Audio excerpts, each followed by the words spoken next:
Welcome back to Daytime Ottawa. Well, as you know, we continue to live in challenging times for many different reasons. Certainly coming out of the pandemic, we're starting to get back a sense of normalcy. But one of the things that's very interesting coming out of the pandemic in particular is workplace culture and how the workplace has changed so dramatically. And my next guest is going to speak on that. I am joined by Christina Beauchesne. She is the founder of Common Ground Consulting Ottawa and a long-standing elementary educator as well. Welcome. Great to have you here, Christina. Thank you, Derek. Great to be here as well. You've gone through some of your own changes. Why don't we start with that? Because I think all of us have felt that. What are some of the changes you felt yourself? Absolutely. Well, first, Derek, I think it's important that I give you a little background about me first, because I don't like to think that we're always defined by our work. Yes, agreed. I think we're also defined by who we are as people. And so I am blessed with a wonderful family. I have two beautiful teenage children, 14 and 16. I have a fabulous husband, wonderful parents, and aunts and uncles.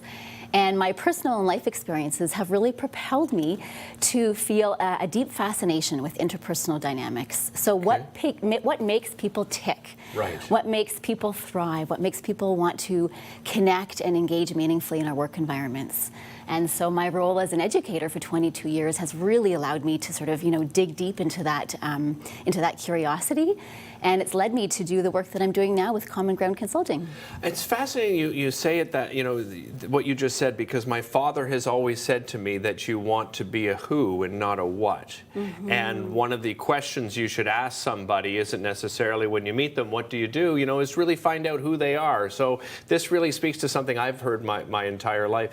So then, Common Ground Consulting, coming from that explanation you just said, tell me what the business is, what the services is. Yeah, that's a great question, Derek. Thanks for asking. So the work that I do, I'm a culture and leadership development consultant. Okay. And so right now I'm working with small to medium-sized organizations to deepen engagement and meaningful connection within teams in order to essentially improve bottom line results. Because my philosophy is when you invest in people, greatness happens. Right. And it's about taking that time to invest. And so I offer a 3-part workshop series that I deliver to teams who are looking to deepen connection and engagement. Because when that happens, that's when the magic in cultures really thrive. Right. Yeah, and I said off the top, the workplace has changed dramatically. How has that changed the workplace culture in your mind? Well, I think what's happened, Eric, is that the pandemic has given people a real opportunity for pause and reflection, right? Okay. And I think what's happening is that people have reevaluated what's important to them personally and professionally. And people are no longer willing to, to stick with the status quo, what once was. And we're learning to weave in, what's worked in the past, but also some lessons from the pandemic. Is it difficult to convince businesses of that? Because some businesses are very traditionalist, right? Yes. I need people in the office to be able to look over their shoulder to make sure they did their full 8-hour day. Do we see some of that still? Is that still a challenge? There is, but I think there's a real shift, and I think momentum is swinging. I think people are really realizing that things have to change because people are leaving, right? Top talent is leaving. And so it's enough for people to say, what's going on?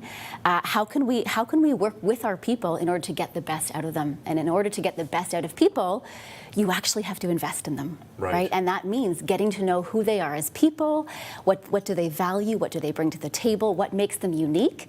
Because our most basic need in humanity, right, is to feel seen, heard, appreciated, and valued. Absolutely. So what are some of those tools then are perhaps missing from that toolbox for many business people? Well, one aspect that's crucial to what I do is I do a deep dive into personal core values and organizational values. Okay.